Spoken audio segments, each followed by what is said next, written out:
Hey guys, welcome back to View from the Top podcast, where we help growth-minded men who desire momentum in their business, their family, and their finance get through the valleys and up the mountain to their very own view from the top. Hey, today's episode is brought to you by the ISI Brotherhood. If you want to be connected and engaged with a growing group of growth-minded Christian businessmen and leaders who are making informed, vetted decisions through a biblical lens, go check out the ISI community for yourself at isibrotherhood.com. All right, without further ado, let's get the man with 1,000,000 Southern aphorisms in the studio. Welcome, Big A. Aphorisms. I think that's a new word on me. They didn't teach that at Madison High School. Okay. So aphorisms. Here's the thing. I didn't know what you say, those little sayings that you say all the time. Yeah. Do you have one off the top of your head? Like, give us some. Like he doesn't know his butt from third base. Yeah, exactly. Right. Like what in the world? You have like 1,000,000 of those things. And I was talking with Sonia last night. I'm like, what are those things called? We didn't know. So we started looking them up. You have lots of interesting like little words that mean. So we looked at everything from like baffle gabs and idioms to colloquialisms and pluralities and trumpery. And the last one I thought was best, useless words. but aphorisms is the actual word. Aphorisms is the actual word. So now you know what they are. I can rest now. I've been. Yeah, I don't think you're really going to tell anybody that. And so no, I probably won't remember it until we get off this episode. How you been, Wally? Things going well? I'm doing well, man. Life's good. You know, I'm tired. Robin's had me putting up Christmas decorations this week. It's like everything is up beginning of November. And I'm like, Robin, really? It's before Thanksgiving. And she's like, I get tired of looking at it for 2 weeks. I want to look at it for 2 months. And I'm like, okay, so November 1st. And then this week, some little extra things. And we're all ready for Christmas. You ready? Nice. No, we are the week, probably Thanksgiving week or the week after. Sonia, get all the bins out, load them all up in the living room, and then she goes to town. So, yeah, I love it. You got a big storage area because I've seen your Christmas decorations. We do, yeah. Mine pale in comparison. I think you guys you just mentioned me. You guys kind of cut back this year. So we did. Robin got rid of half of it last year. She's like, no, we're going to take this stuff to the Goodwill. I'm done with it. I'm like, Robin, do you realize what we paid for this? She said, you say that every time we get rid of something. And I'm like, okay, I'll do whatever. She called the girls. They didn't want it. So I took it straight to the Goodwill. Somebody got a good deal. Somebody will get great use out of it and go to a good cause. Hey, I'm pretty stoked about today's podcast episode. I'm successful and I'm bored. You know, I was thinking about this as we were kind of talking it through. I probably could have done a monologue on this because I've been successful and bored 3 times in my life. I've retired more than the law allows, Robin said. And so I've been up against this so many times. But when we were thinking about this, I started thinking about all the challenges that we're faced today. Successful business owners face this, but they rarely talk about it. And what it is oftentimes boredom. A lot of guys, after they've achieved some level of financial success and reaching all their business goals and dreams, many of these guys find themselves feeling a sense of restlessness. They're like, I'm restless. I don't really know what to do. Some of the guys feel unfulfilled, and then they start wondering, I wonder what's next. This is more than just a lull, and I've found that to be true in my personal life. It's a signal that something deeper really might be missing. And I can tell you from experience, I've uncovered some things in my personal life that was missing as a result of me figuring out why I was bored.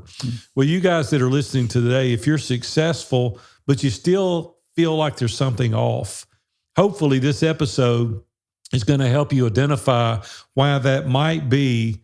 And we're going to try to offer you a few practical steps to kind of reignite your passion and your purpose, because without those things, I promise you, you're going to remain somewhat bored.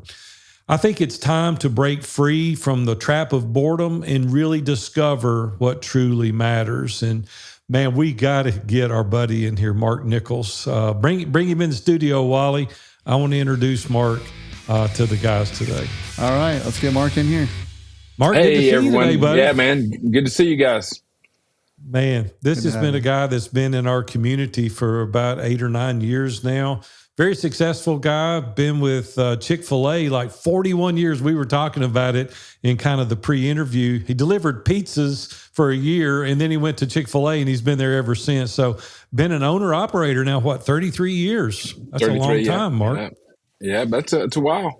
I've been with Chick-fil-A longer than Kevin's been alive. I think we kind of figured that out, but man, not quite. Almost. I don't know. Almost. Yeah.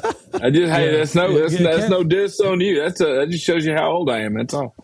So yeah, Kevin was 9 years old when you started working at Chick-fil-A. That's so right. Okay, that's been a minute. Mark, you've been a great guy, man. You've been a great friend. You're a trusted advisor of the Iron Sharpens Iron Brotherhood. A lot of the guys look up to you. We've been fortunate to have you a number of times do keynote speaking at our live event. Uber successful now with 2 highly successful Chick-fil-A's. I think you got about 250 employees that you manage.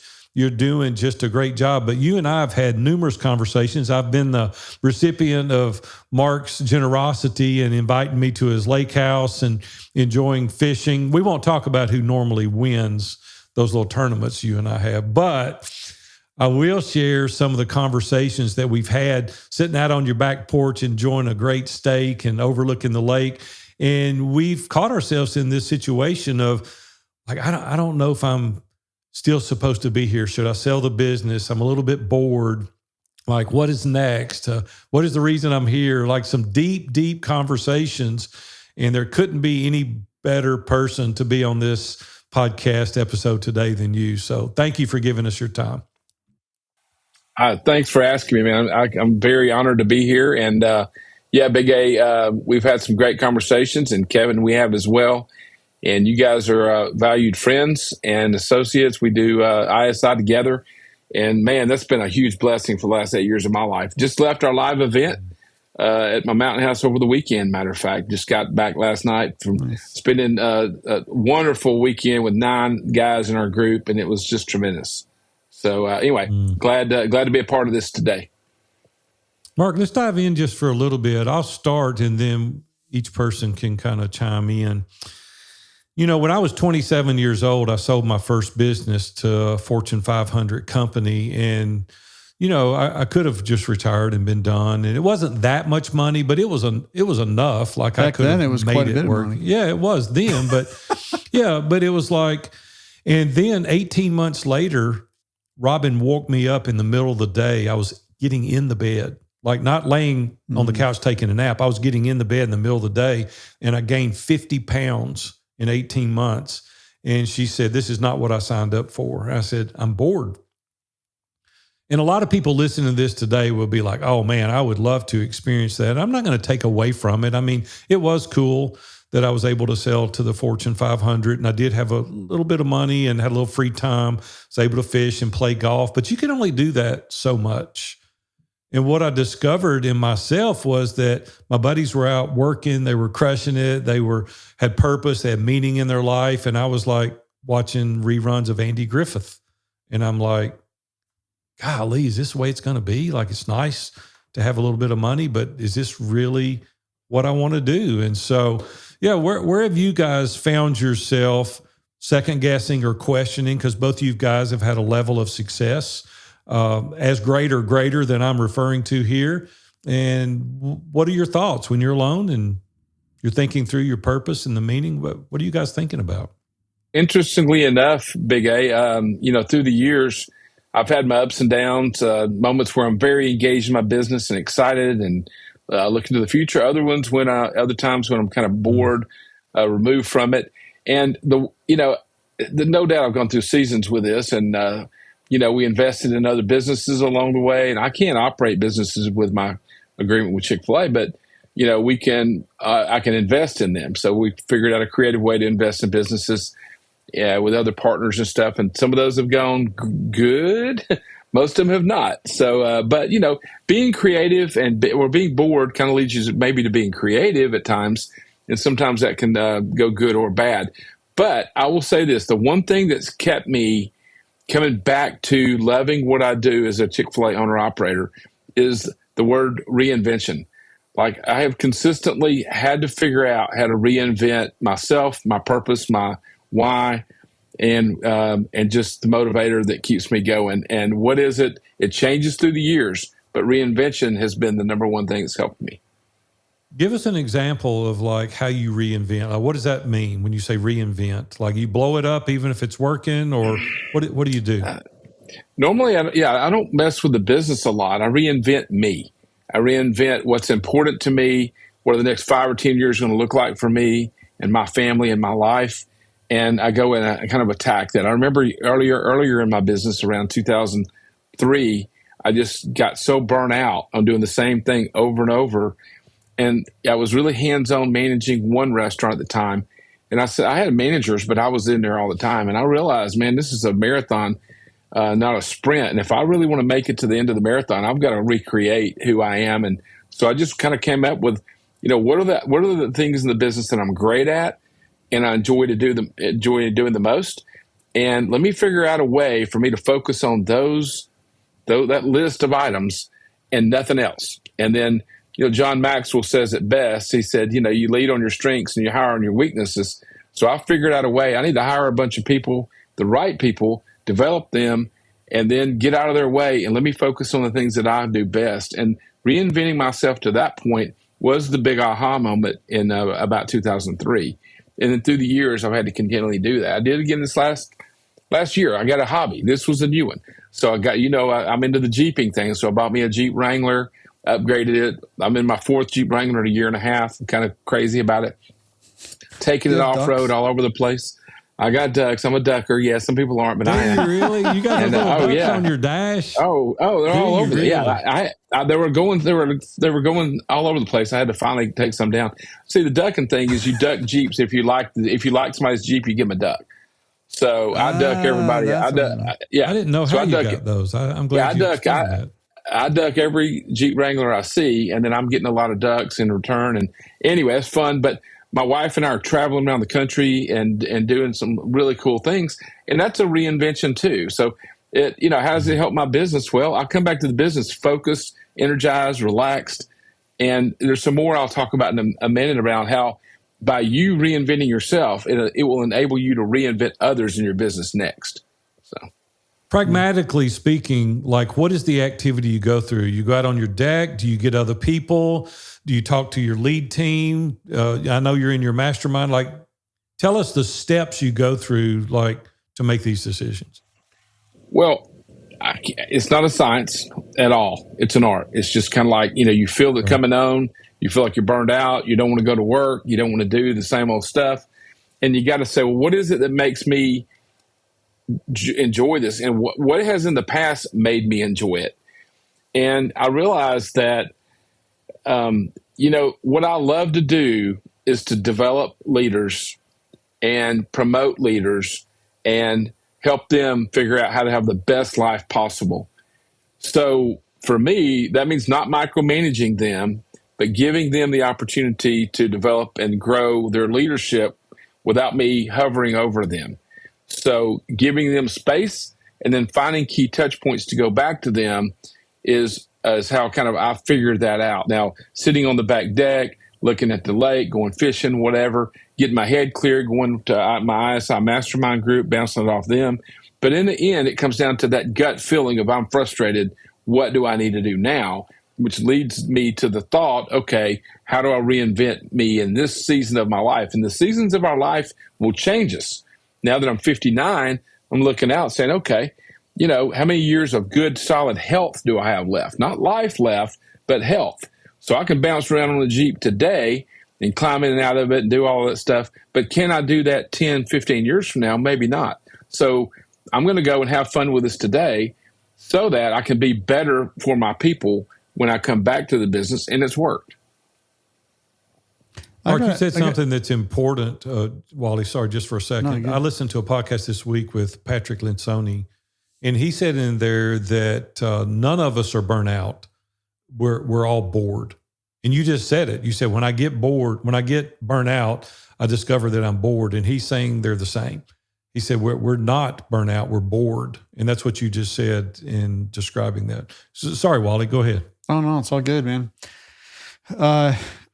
My question, Mark, I had for you was around, like, how do you You mentioned it earlier, and I think if I look back on my own experiences with this, and you guys are a bit ahead of me, we got kind of 51, you're 59, Big A's 64 this year, Big A, is that right? Right. Yeah. So we've got pretty good spread there.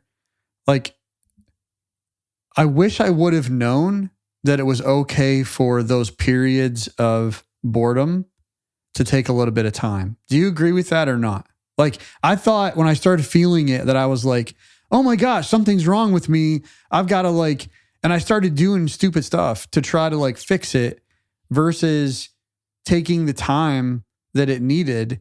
To your point, you said, hey, I go on a vacation, I travel, I do this, I get away to be able to come back. And I don't know that I've done that well. What's been your experience with taking time to let that, I don't want to say the boredom sit, but or do you jump right into it right away? I'll tackle this first. What I discovered that I didn't know was that your desires change, your why changes, your circumstances change. And I thought when I was young, I would set the goals, the dreams, and the aspirations, and would go accomplish that. And life has a way of redirecting us. Challenges with children, grandchildren, location, opportunities, all those things change. And I used to encourage men to set goals 10 years out. I don't go past 3 years now because things change so rapidly. And I give myself permission now to go, it's okay. And it's certainly okay to take a minute. Wally, you know that some of my aspirations have changed in the past 3 or 4 years. Sure. And you've been on the leading edge with that, me making my decisions. And it's difficult. And I wish someone had told me how difficult it was years ago to prepare me for this time in my life. And so, yeah, just for me, I've come to the stark realization that it's okay for your desires to change, your location, your why, because life deals you different hands and you have to adapt to that. So, yeah, I would say it's okay. Before Mark answers that question, I want to dive into that a little bit more, Big A, because I hadn't really thought about it till you said it, around the idea of often when we're younger and we're building businesses and then we find some level of success. And listen, your level of success to give you more time to become bored doesn't have to mean that you're raking in $1 million a year. It can be much less than that depending on your lifestyle and all those things. So one of the things that you said, Big A, that I want to lean into a little bit is the idea of we work so hard.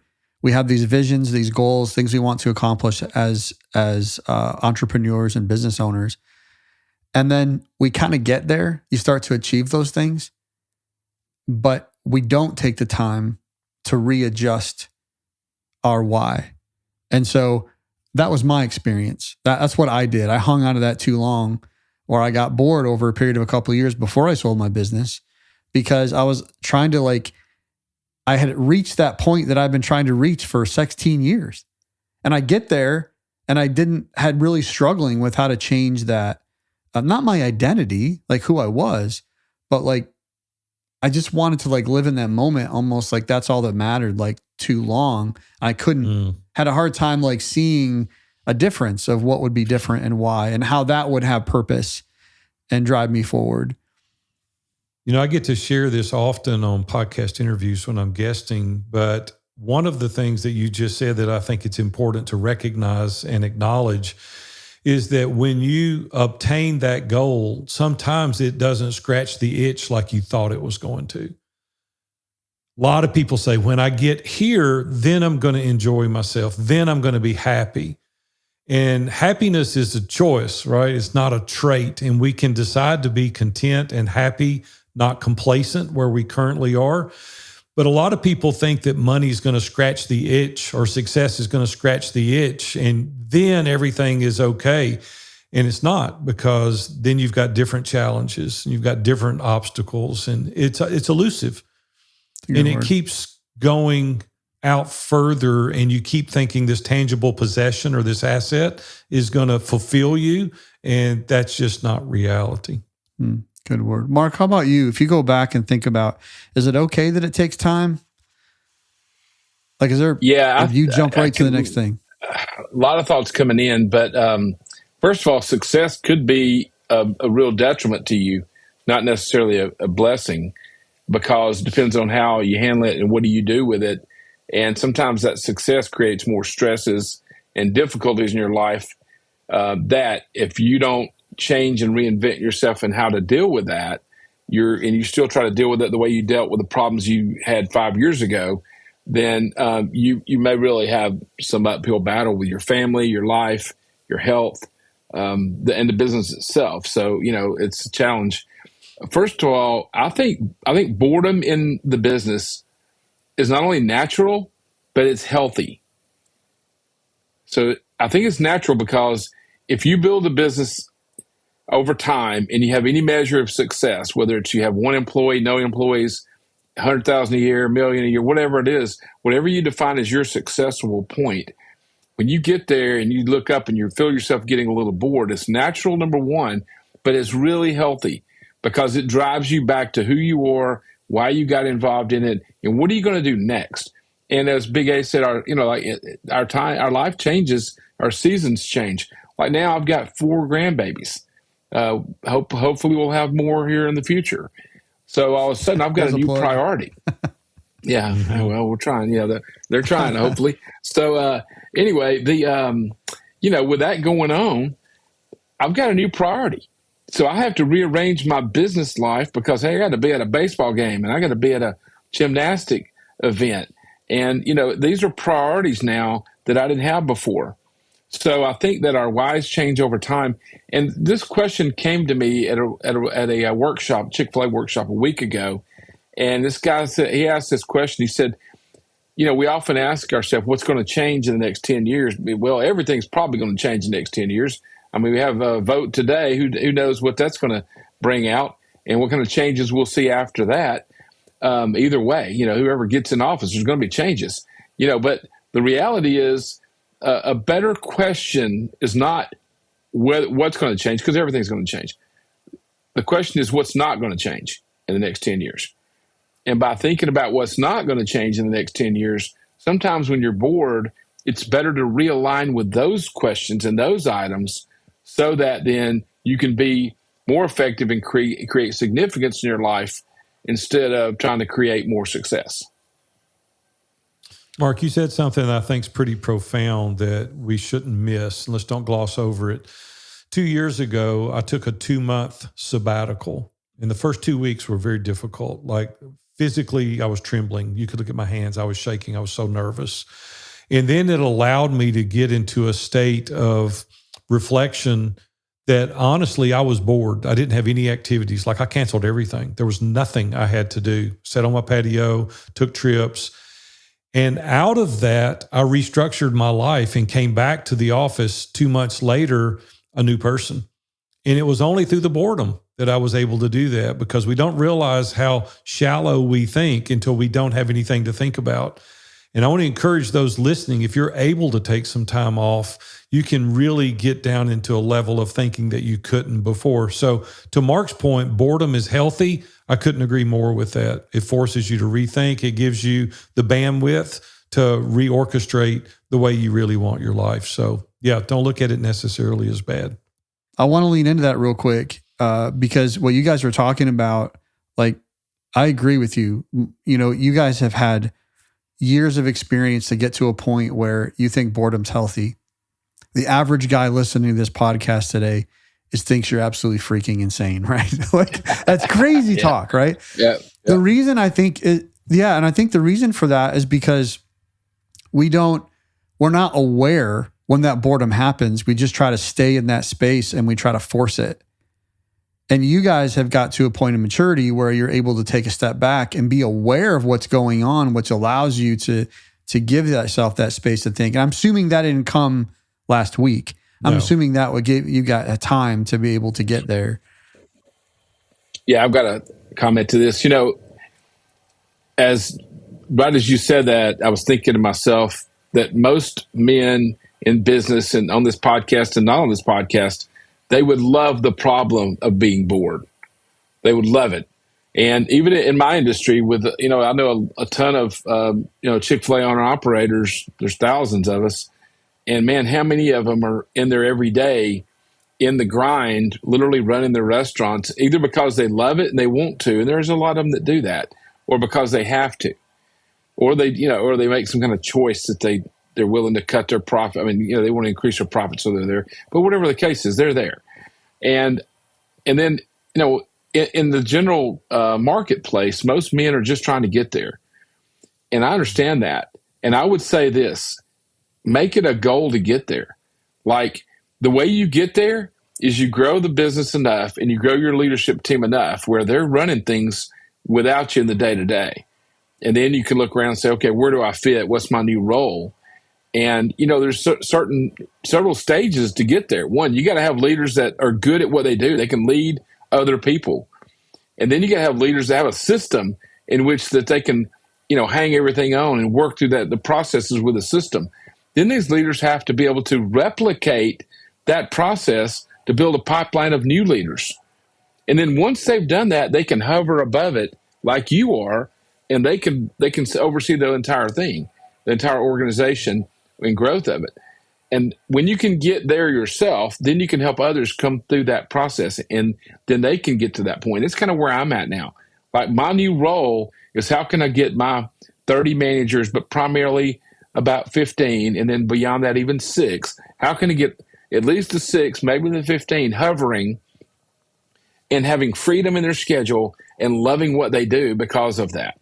So part of my boredom is to lean back into my leaders, to how I can help them overcome that, so they have better lives and better jobs and better careers. It's good. We have a friend, all of us have a shared friend, Seth Bueckley, and he did a TED Talk one time. And I'm going to not get this quote exactly, but this is the antithesis of it, is that the greatest test in life may not be of failure, but of success. And you said earlier that not everybody has these challenges and problems, but the success in our lives can bring on a whole different kind of challenge that we've never experienced, even when we've experienced failure.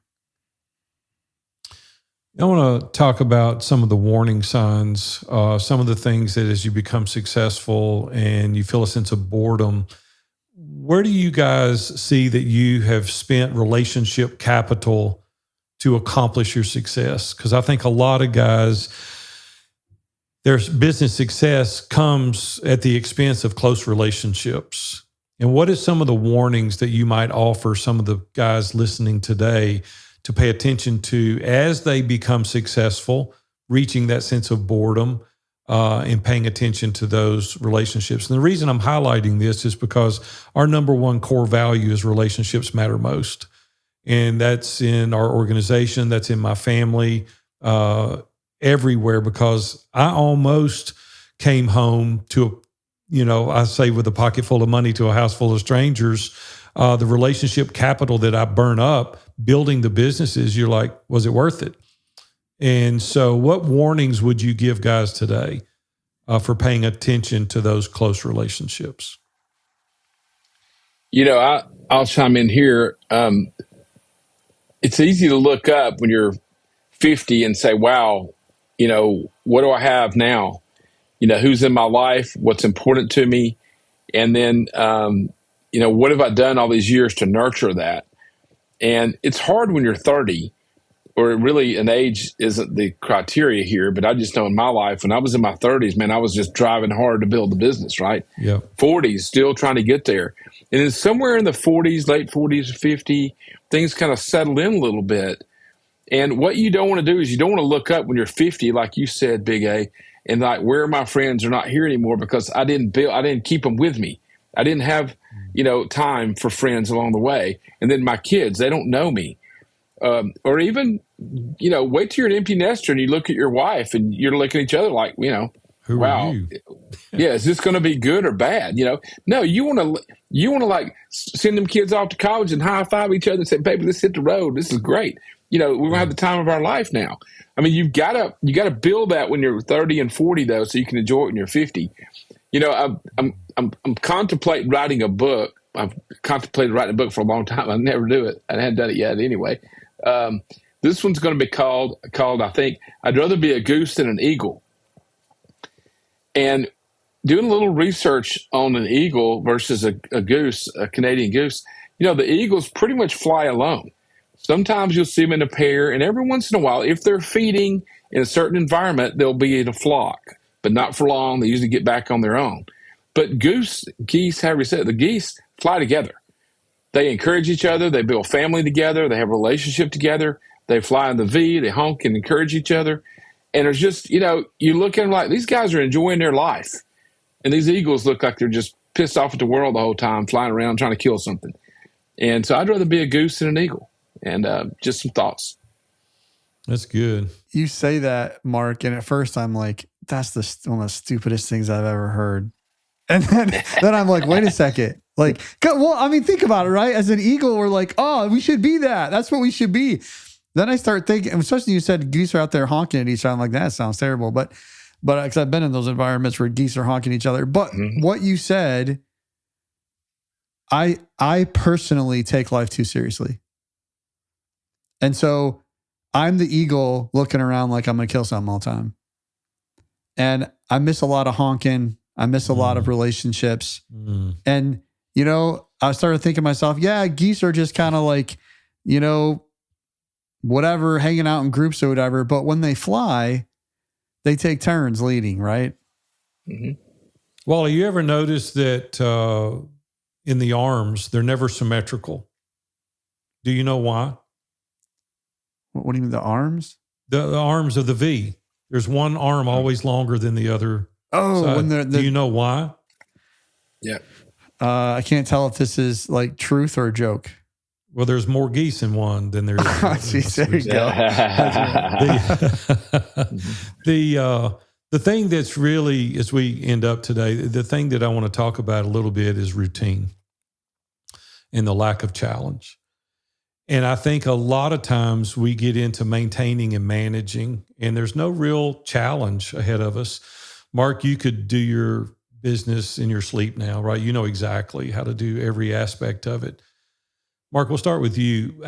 What do you do to challenge yourself, and how do you do that effectively? You said that you reinvent yourself, and I get that. But do you intentionally do hard things? Do you look for something that you're unfamiliar with? Like, what is it that you do, and then Wally will go to you, that you challenge yourself to not be in that boredom, to not be routine, to keep it interesting and exciting? For me, it's a little bit easier because I'm in the chain of restaurants where we can look at other guys' performance, things they're doing, and it kind of say, wow, how do I stand up to that? We don't stand out performance wise in any one area in my business. We're not great at one thing. I'd say the best thing we have is we have a world-class leadership organization. But as far as like your profits or your sales growth, quality scores, all this stuff, I mean, we're well-rounded. Like, I want to be really good at everything. And for me, that's kind of been a mantra for years. Like, let's continue to be well-rounded and grow the business in that manner. When I'm around other operators, we always talk about, best practices and that kind of thing. Recently, we've had a real new push on our delivery business. And, the reason is because as this last year has been kind of tough economically, transaction counts are down, people are eating out less, but people still want food at home. So how do I get there? Other than being open-minded to listen and look at others to see what they're doing and then practically apply that back to us. Also, I got a group of hungry leaders under me. And sometimes when I'm not in my best moment, they're driving me. They're saying, hey, we need to do this, or we need to go here, or we need to add this marketing approach, or we need to tighten down financially over here. A lot of times they're dragging me through the process. So honestly, putting yourself around the right people will help you win in that game a lot of times. And if you're the most motivated one, then go figure it out. That's great. I end up being the beneficiary of a great team. Wally, how do you challenge yourself? I've not done it very well recently.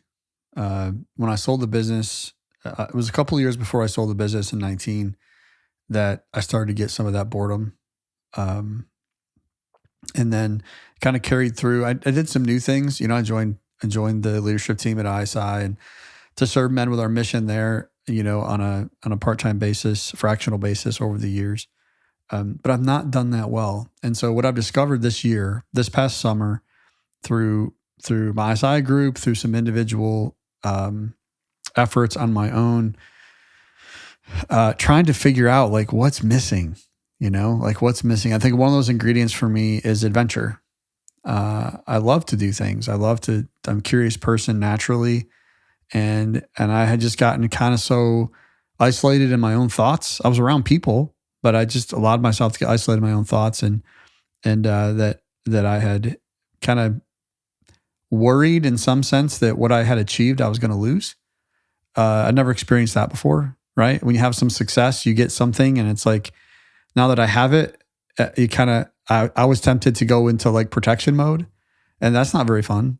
A life of scarcity versus a life of abundance is very different, right? I'm glad you said that, because we didn't touch on that earlier, and I see this happening over and over. Guys have a level of success in their aspirations, their goals, their dreams that got them there. They took some risk, and then when you get it, you like become Mother Hubbard. You put your arms around it.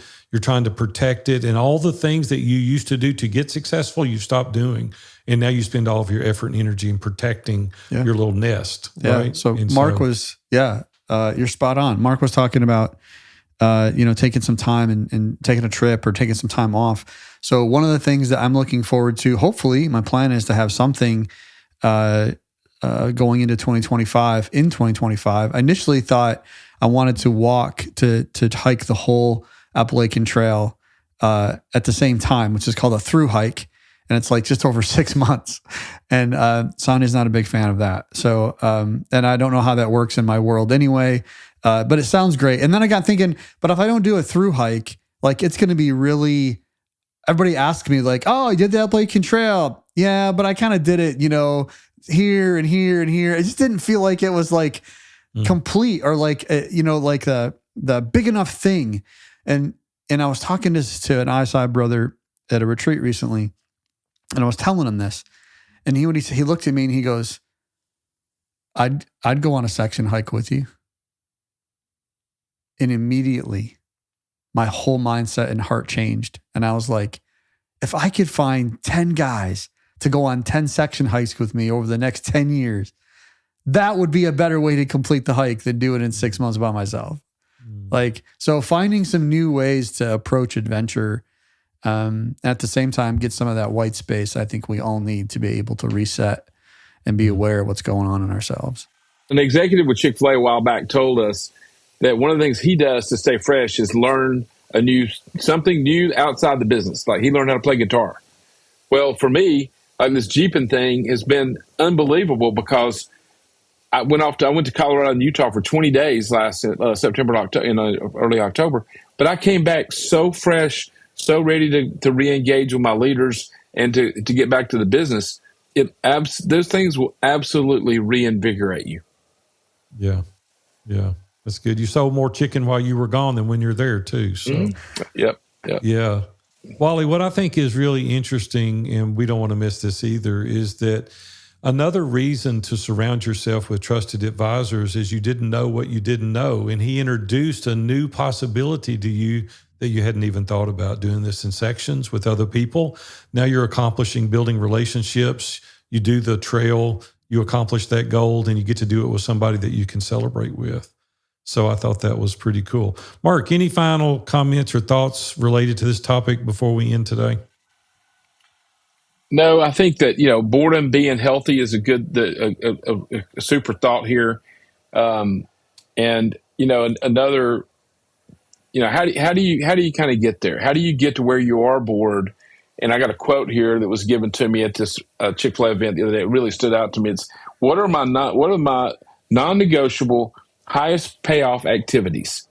Like, to get bored, you got to have a team that works. So what are my highest payoff non-negotiable activities? That's stuck in my head ever since I heard that, because I keep asking myself that with my health, my family, with my business. And then when I'm bored, get back to that. Like, what are the activities that are going to give me the best payoffs? And what do I really want my life to look like in the next 10 years? And what are the things that aren't going to change? That's so good. Wally, final comments? No, I don't have any, man. You can finish up. We always share kind of the problem, but we wanted to end today by saying that there's ways to get out of this mindset. Like if you're bored, and some of the things are reigniting a higher purpose, like rethink through what it is that you're doing and why you're doing it. I want to encourage you to really invest in relationships. I want you to think about the people that you're with and going on that journey with those people, because relationships do matter most. And I want to encourage everyone to get out of isolation, because that is the enemy of excellence. And if you want to go further, you've got to go in community. You can't do it alone, right? You can go quicker, but you can't go near as far. And then pursue new challenges. And we kind of talked about that here at the end. What is your Jeep, right? What is your Appalachian Trail? What is the thing that can give you that ability to think at a different level? And when you reconnect with your purpose and then you invest in your relationships that are important and you really make those priority, and then you think about the new challenges that you can embrace, I promise you, if you'll go through that exercise, it'll give you that view from the top that you're so urgently trying to pursue. Hey guys, thanks so much for listening again today. Reminder, go check out isibrotherhood.com, where you can connect and engage with other Christian businessmen who are striving in their lives the same as you. We'll see you next week.